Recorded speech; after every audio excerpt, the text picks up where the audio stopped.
Hi, everybody. This is Todd Krieger, and today I am talking to you about EMDR, eye movement desensitization and reprocessing, to help treat couples healing from infidelity. I have a lot to say about it. It's something I've worked on for many years, but this is actually a special podcast because you can see, first of all, that I have a guest with me, Mary Eason, who's going to be talking in a little bit, but more towards the end, and I'll explain why. What we're doing here is I'm doing my typical podcast, giving you some good information that I hope you could really utilize and share with people. But also, I'm part of a podcast-thon.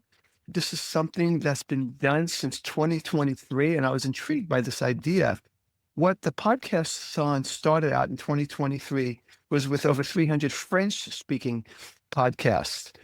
That was pretty good for a start, 300.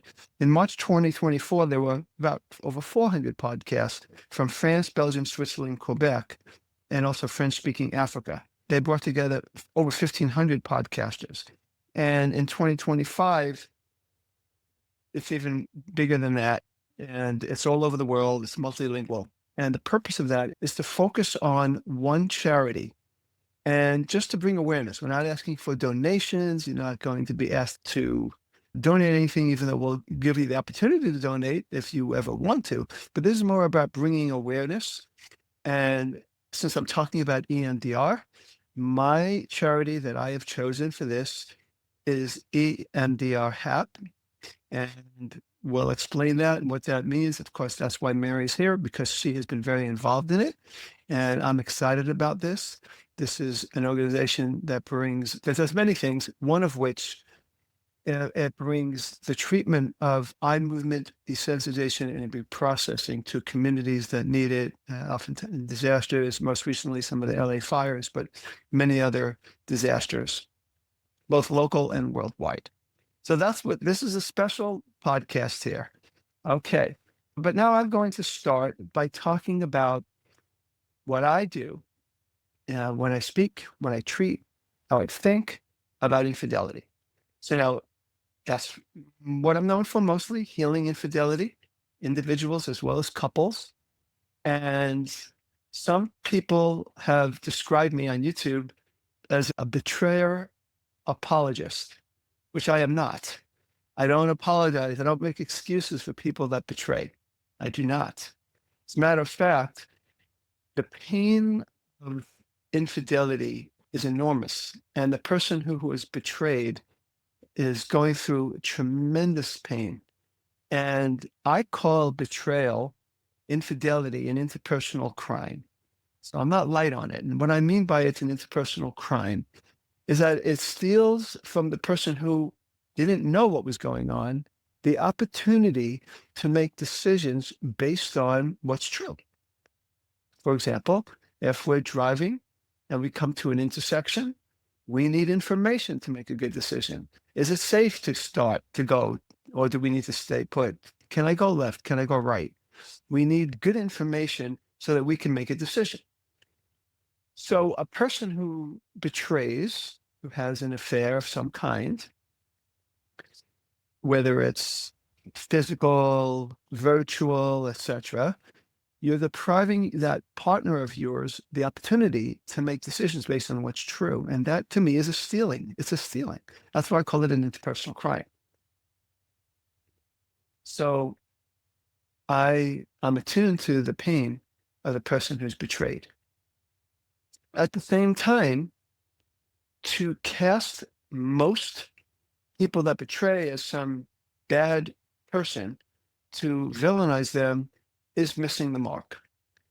That is not what's really going on. And I'm very interested in what's really true.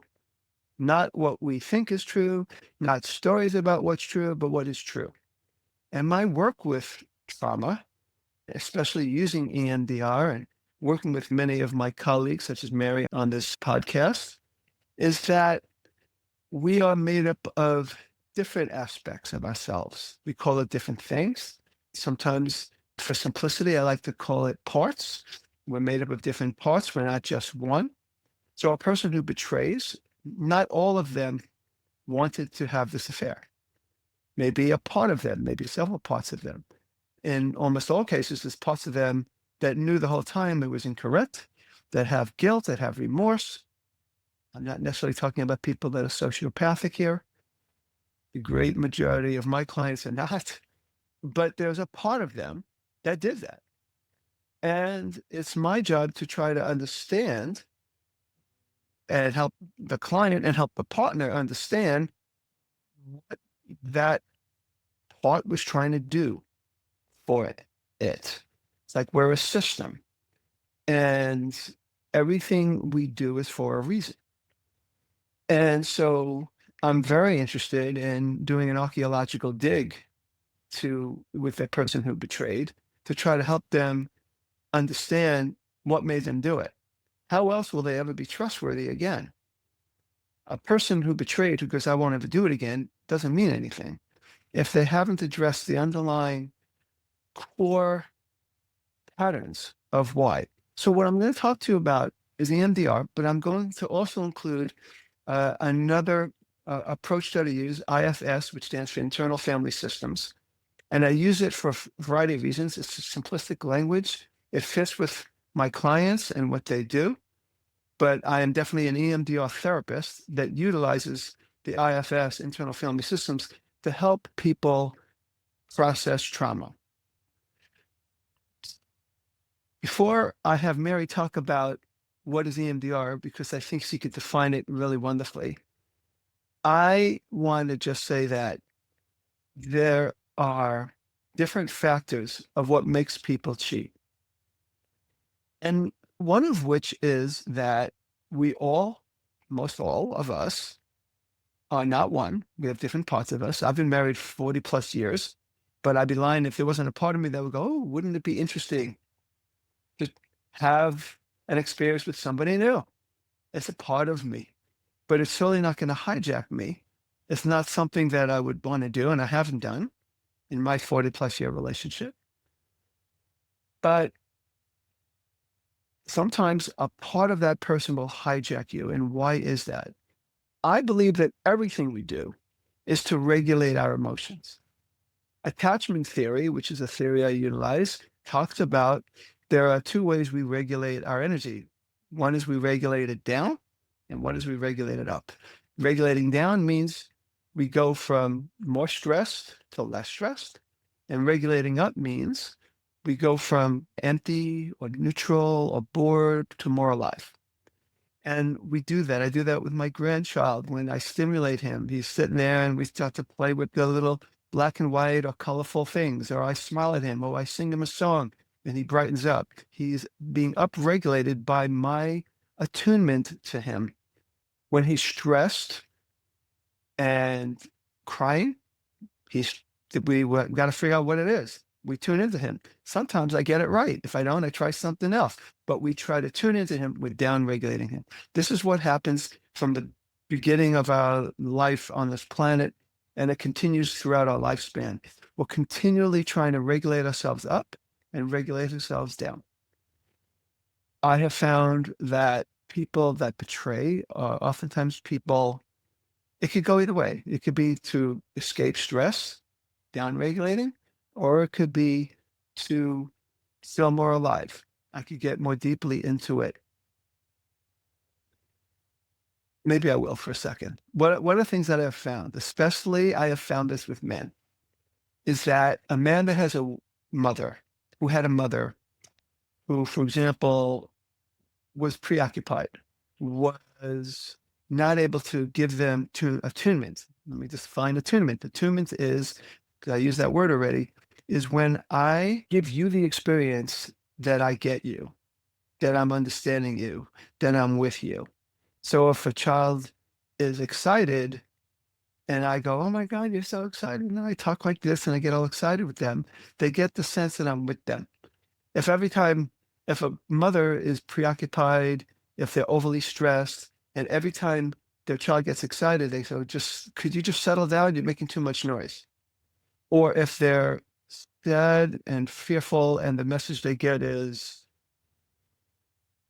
just deal with it. Okay. Oftentimes they can call that an avoidance attachment, but more what I'm focusing on is they're oftentimes left with an under-attunement, an under-stimulation, and it leaves the person feeling empty.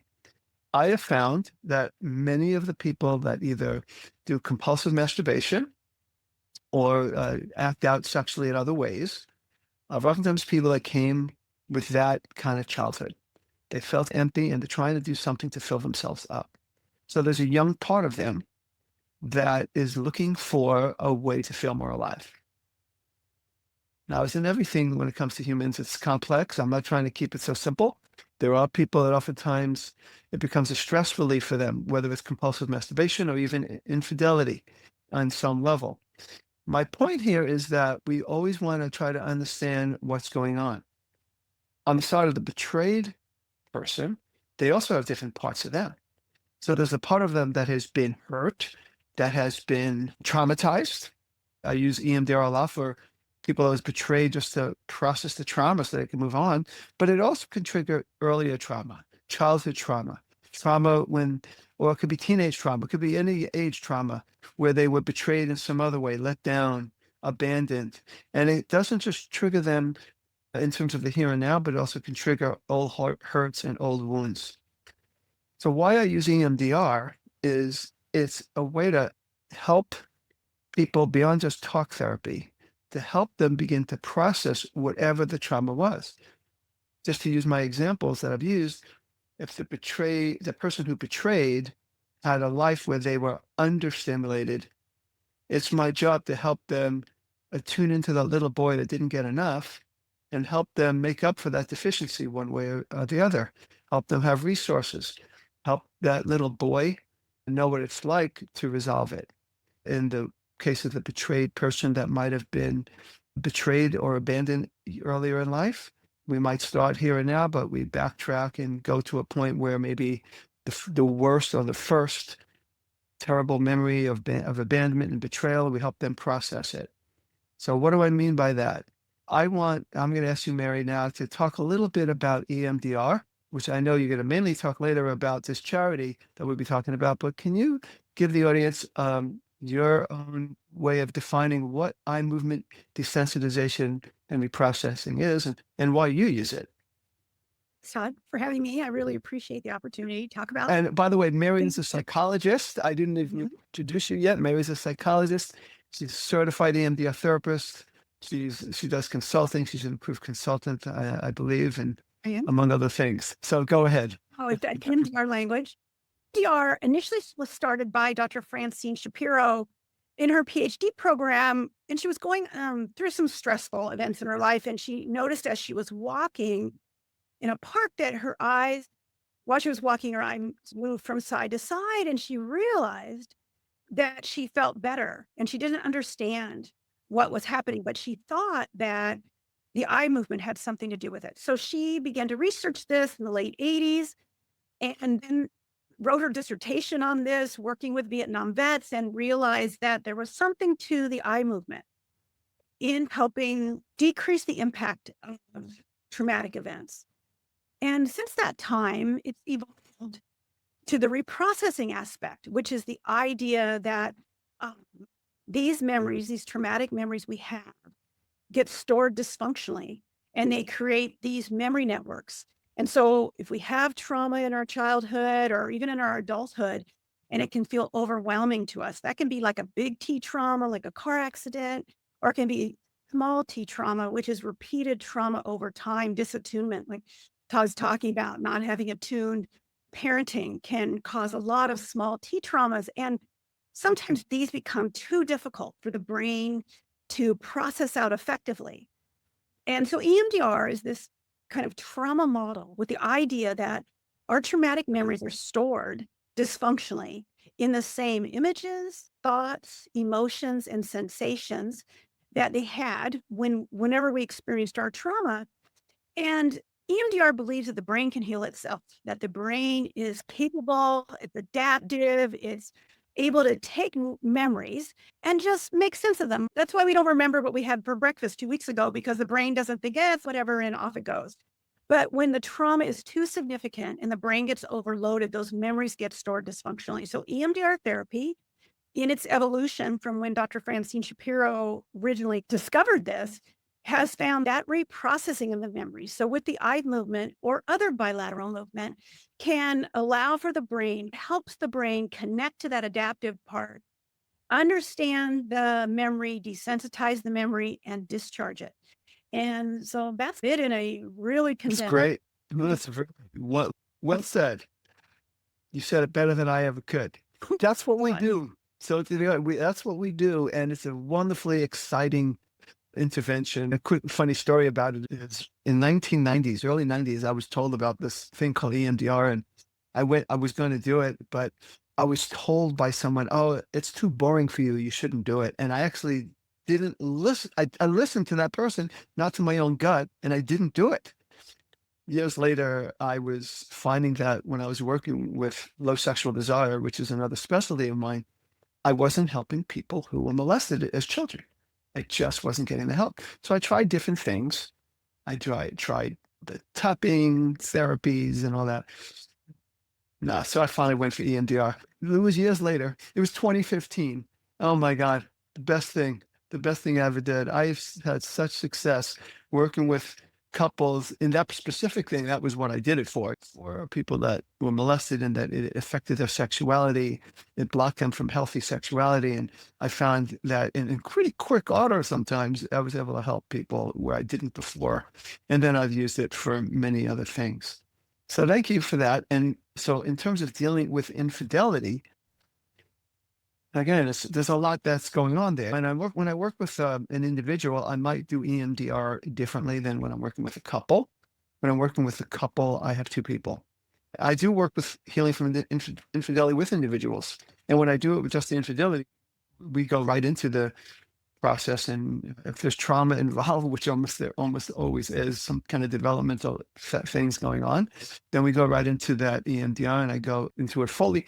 With a couple, I might not go into it fully. With one person, I might even switch off, do a few sessions at most with one and a few sessions with the other. Because what I find is when they are at least able to regulate, as Mary was saying, start to connect to their adaptive information processing, connecting with their healthy self. Right? Another thing they call EMDR is a dual awareness process where you're in your trauma when you're doing the EMDR, but we're very well aware, and they're very well aware. There's this healthy adult person, if you're working with an adult, in your presence. EMDR is wonderful with children and teenagers too. But to realize there's always that person in the moment present, as well as we're dealing with that part of them or that traumatic memory from the past. In any event, I do use that, and it's really helpful, and it helps people get into their adult parts.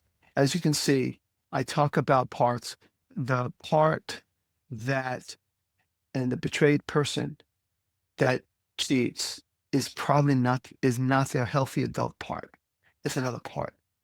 And so why I use this other system as well in terms of languaging, internal family systems, is because I find that the way they define parts makes a lot of sense when I'm dealing with infidelity. One part that they talk about is the wounded part. So when I talk about in this case, let's say the male who committed infidelity, believe me, I have plenty of women that commit infidelity as well. Let's say the male with infidelity, we find that they grew up in a household where they were not tuned into very much at all by mom, left alone, under-attuned, okay? And we're trying to help that person process it. We try to help them get to eventually to that little boy part. And that's what they call in IFS terminology, the exiled part. What they mean by exiled is that we don't go around flashing our wounds to everybody. Now, for example, the first person I ever did EMDR with, Mary, this is an interesting thing. I took the first weekend of the training back in 2015 or 2014. It might have been 2014. I think I was certified in 2015, whatever it was. And he had a lot of, as Mary said, little T's, a little complex trauma. Lived in a household where parents were not present. They had to work a lot. He was beat up almost nightly by an older brother. He was molested and shamed when he tried to tell his parents, his mother and stepfather, about it. So he had a lot of complex trauma. And I ended up getting out of this weekend, and he was my first client I was going to do EMDR with. And I totally traumatized him. I went way too fast, right into the wound where he wasn't ready for it. He didn't have the resources. He didn't have enough preparation, and I didn't know what I was doing, to be honest with you. I felt I did, but I didn't. And a couple of years later, he came back to me, and I had an opportunity to have a second chance with him, and he's doing beautifully. He's doing wonderfully. When it comes to internal family systems words, they talk about protective parts. So yes, we have a wounded part, we have these protective parts. Us, the MDR therapists, talk about parts that are defensive. There's a lot of different words for it that can be really helpful as well. But talking with the IFS terminology, there's two kinds of protective parts. One is the manager. This guy had a very strong manager part. He ended up becoming a very successful CEO of a multi-million-dollar corporation, and he did well. And when I went in there not knowing what I was doing and went too fast to his wound, it hijacked him. He wasn't ready for it. And he called me up a few days later. He says, I can't even function at work. We helped him. Helped him heal that and get back in place. Why is that? Because he had a protective part, that several, that weren't ready to deal with it. That manager part, he wasn't ready to deal with the exile part. So when I work with someone with EMDR, I pay attention to now, of course, their defenses, what's in the way. So IFS uses these terms like the manager part. So the manager keeps the wounded part out of consciousness. Yes, I'm going to be successful. No one's going to ever have to know about this part of me that feels ashamed, that feels powerless, and neither will I have to even ever really get in touch with it. The problem with that is it doesn't work that way. Life doesn't work that way. And people will oftentimes have these symptoms because of this unprocessed trauma. So this manager part. And I see that all the time. There's another kind of protective part they call the firefighter. The firefighter part, when this wounded part may start to get triggered, maybe something's going on in a person's life, maybe they had a bad week or day or month where they feel inadequate and this part starts to come out, the firefighter distracts them and they can act out in some way to avoid feeling their wound. And so with a person who betrayed, infidelity might be that firefighter protective part that's distracting them. Sure enough, oftentimes when we slow it down, take another look and see what might have been going on in the days, weeks, months, maybe years before the person acted out, you start to get in touch with this wound. There were triggers that were starting to make that wound come up. Feeling inadequate, feeling worthless, feeling powerless, feeling scared, feeling unsafe. I have a couple I've been working with where he cheated basically his entire marriage to his wife, and she discovered it. And of course, it was very painful. And as we got into his story, he had a father who terrorized him and his mother, literally terrorized them with threats of violence, with screaming and yelling and throwing things. His childhood was a nightmare. And so what he did was he always tried to be perfect to avoid harm. He told me he would take 2 hours to write an email to make sure it was perfect. He got obsessed with money and looking good, and he ended up constantly sexualizing women. And for him, it was both an upregulator and a downregulator. When he was caught, he was also drinking a lot too. Okay, so he would use alcohol and sex to ward off tremendous feelings of feeling unsafe. His wounded self felt so unsafe. And so as I worked with him with the EMDR, well, we did the bilateral stimulation that Mary talked about, and we helped him process in a way that made sense, worked with his protective parts. But when we got to that little boy that was so terrified, And that there was several intense sessions of EMDR. He came out of it saying, this was, I'll never forget this session I had with him because he was so scared and so hurt. And then he was so angry. And you see the whole process. And I got to know more and more. And his memory got clearer on some of how he was tormented, as well as he watched his mother get tormented. And then at some time in there, and it wasn't too many sessions in, he said, my dad was a great dad until I was 8 and he lost his job. Boy, can you imagine the trauma he was in, the childhood he must have had? Huh. And I go, what? Me? What? Huh? He goes, I just feel such compassion for my father. This was not a defense. This was a legitimate, like he came to that understanding. He had that adaptable information processing where he was able to take on his healthy self with the resources that we talked about and was able to see things more clearly. And so what was a childhood nightmare, it actually, he was able to reprocess that memory and be an adult partner that can be safe, that can be trustworthy. Now, that doesn't mean, let's talk about the person who was betrayed, that suddenly she was like totally great. This is wonderful after years of being cheated on. And we're not done. We're still working with this couple. But I did a lot of EMDR with her, the EMDR of when she first found out, then going back to when he would be mean to her earlier in the marriage. And usually he was mean when he felt like she was getting in the way of his financial well-being because she ended up going back to school and becoming a doctor. She went to med school, but she wasn't making money. And he was mean because it was getting in the way with this little boy part that needed to be successful.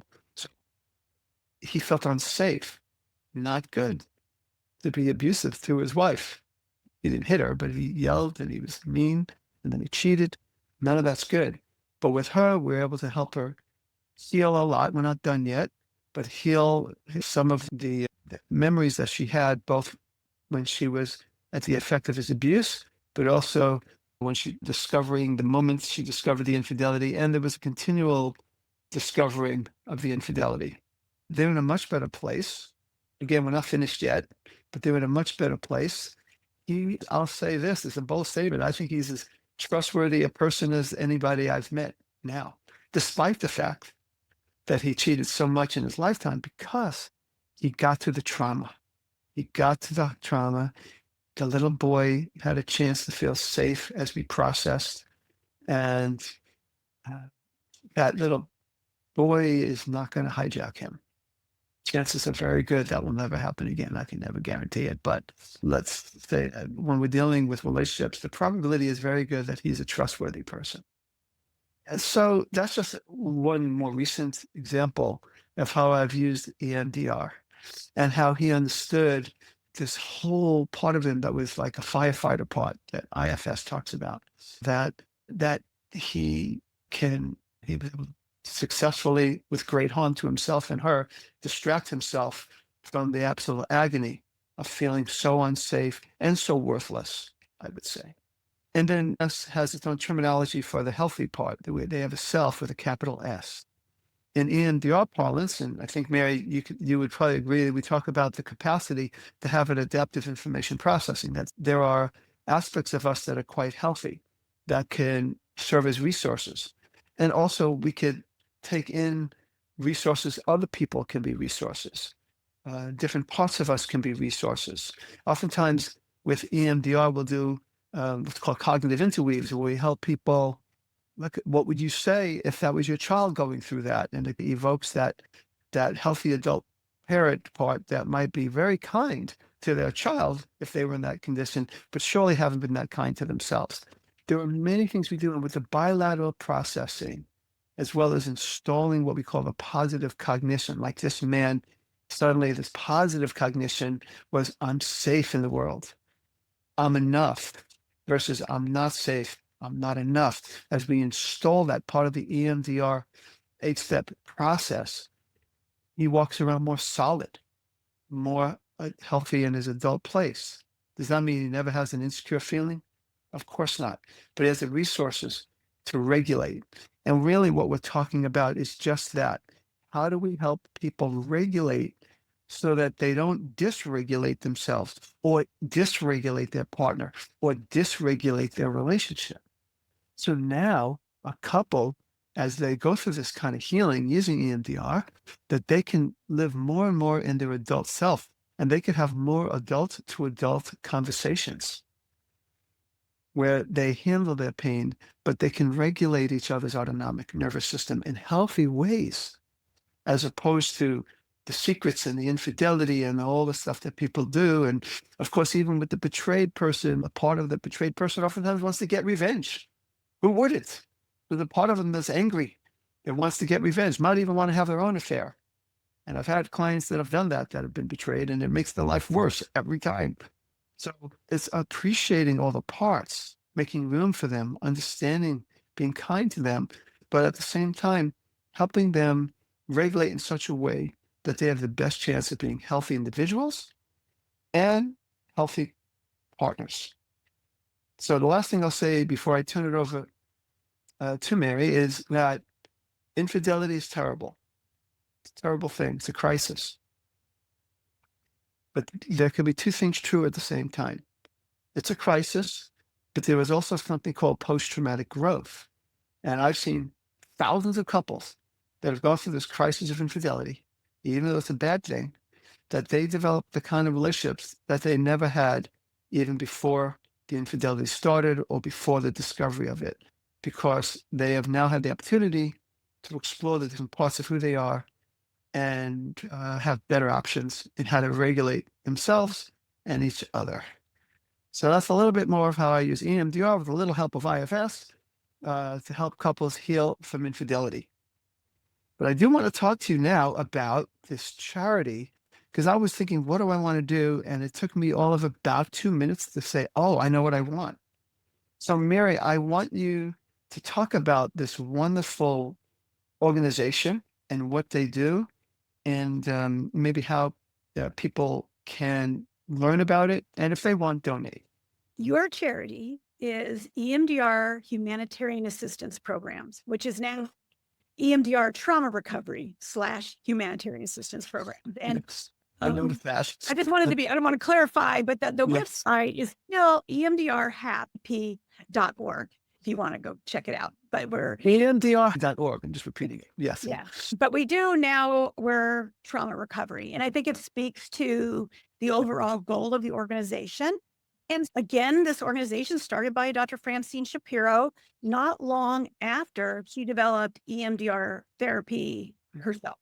So in 1995, think back when the Oklahoma City bombing occurred. One of the FBI agents had EMDR therapy, which is really astounding because it hadn't been around that long. From the time she discovered it, worked on her dissertation, started treating it.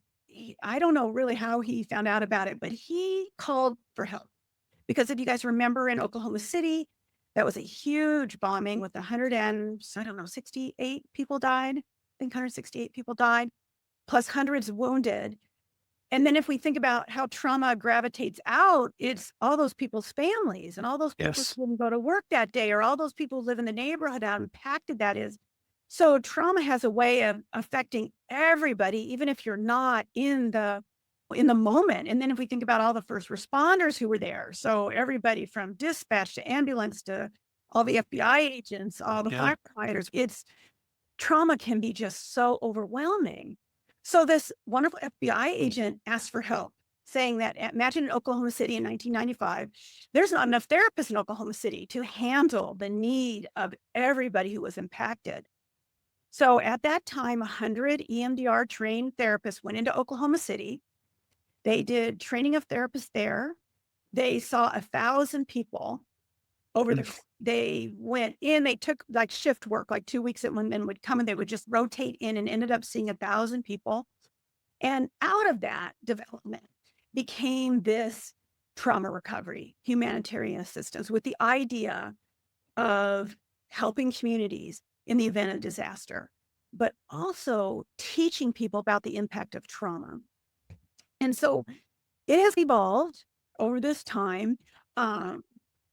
to where they do a lot of different things. They do trainings around the world. They help underserved communities who may not have enough clinicians, or to communities, excuse me, who have huge events. And about, we can talk a little about the LA fire, which is one of our current responses, who don't have enough clinicians trained in EMDR, or just don't have enough clinicians. And there was a hurricane in Florida last year where they did a call out to every EMDR clinician in the trauma recovery network. And I can talk a little bit more about that, to come and help do what Francine developed called the recent traumatic episode. No, the recent, oh my goodness, that's so bad. What's that recent traumatic? Is it the recent traumatic episode? It's not. So I get confused because in the Orange County TRN, we do the recent traumatic episode protocol, and she does the recent protocol. Right. So she developed this for interventions.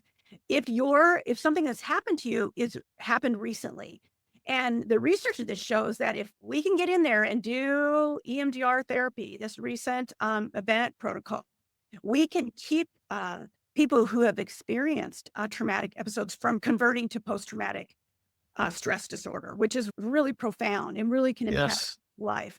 And I can talk a little bit about, we're responding right now in Orange County to the Fullerton plane crash, which was January 3rd. And they went back to work. A lot of employees went back to work because they came through our trauma recovery network here in Orange County, and we worked with them.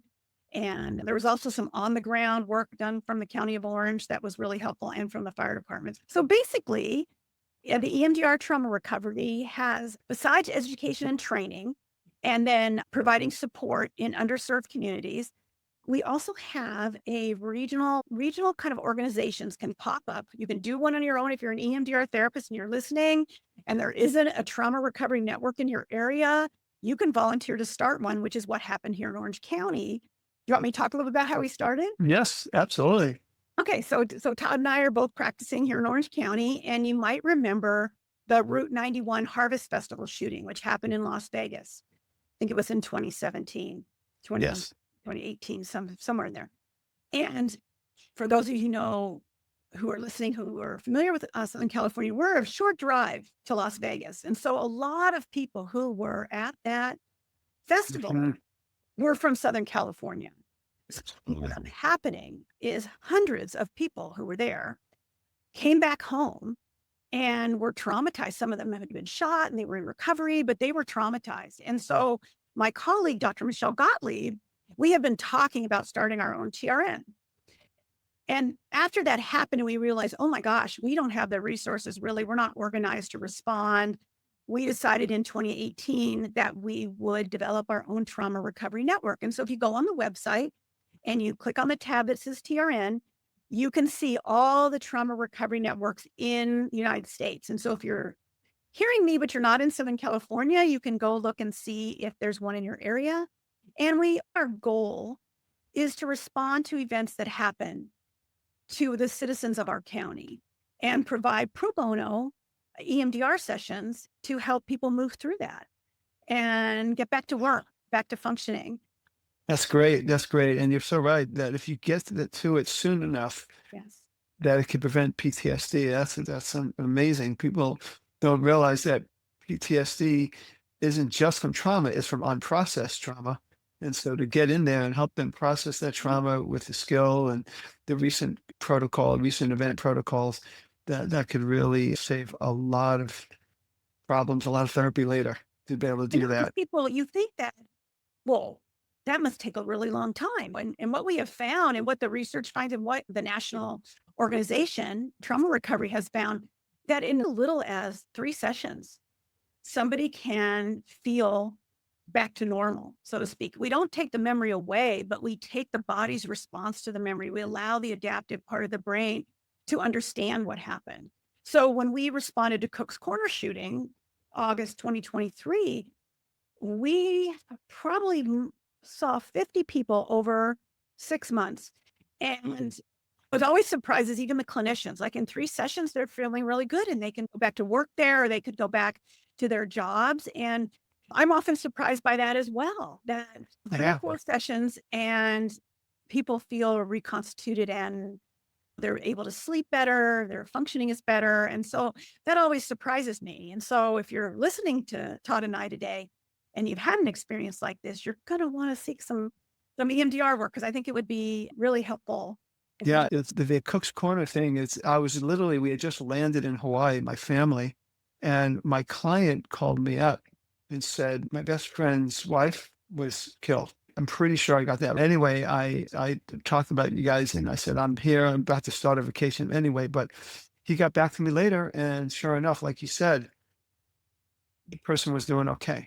Person was yeah, doing I'm okay. sure I probably talked to them because everybody I I bet it was real. coordinate that. Yes. I'm the coordinator for the Orange No, County Trauma Recovery Network. And so no, really proud of the work we do. And we're all volunteers and we're already trained and most people in the TRN they obviously work in mental health. But one of the biggest things that HAP does, which I think the funding is so important for, is the like reaching out and talking about trauma and educating people to trauma so they don't think it's their fault if their brain goes off. yes, yes, You need to think it's me, I'm broken, there's something wrong with me, but it isn't. It's the trauma impacting the way you respond to the event. Because some events are so incredibly overwhelming, your brain right. can't manage it. And it's okay to ask for help. And so if you were to donate, the money would go to help like train therapists in underserved communities, train therapists who may not have access or resources, but who want to do trauma work. They provide low cost training. This is how I got trained initially. They also work with nonprofits, and HAP is a nonprofit organization. They do worldwide responses. So they were initially sending people from the United States out into the world, right? Africa, and where all the events were happening. But people have been trained in EMDR all over the world. And so there are trauma recovery networks worldwide with volunteers doing Right, it. It's a right. great cause to Yeah, we're just trying to heal the trauma, trying to get people to understand that they don't have to suffer with the sleepless nights, the hypervigilant responses, the things that kind of jolt you awake and go, "Ah, mhm, we can work right, and you can feel right. better." So Those that end up shutting down and freezing and going the other way too. This absolutely, all yes. for that. Yeah. All right. It sounds great. I love it, Mary. Give them the website again. It's www.emdrhap as in Paul.org. So go over, you can read all about it and look at all the things they're doing. And I'm really proud to be a part of this organization. That's great. All right. I'm going to stop the recording in a second and I want to talk with you before so don't go away. But Okay. thank you all for listening. Can I Uh, make a plea? yes, please. If you're an EMDR trained therapist and you're licensed in the state of California, please reach out to the orangecountytrn.com because we are in need of EMDR therapists for our LA fire response. We did not have an LA County TRN and we just got up and running just in the last 4 weeks. And if you're a California licensed therapist, please let us know. We would love to have you help our response. So please. Great. Or if you know someone that is, let them know about this. Yes. Yes. That's great. Thank you. Thank you all for listening. As I always sign off, this is Todd Krieger, making the world safe.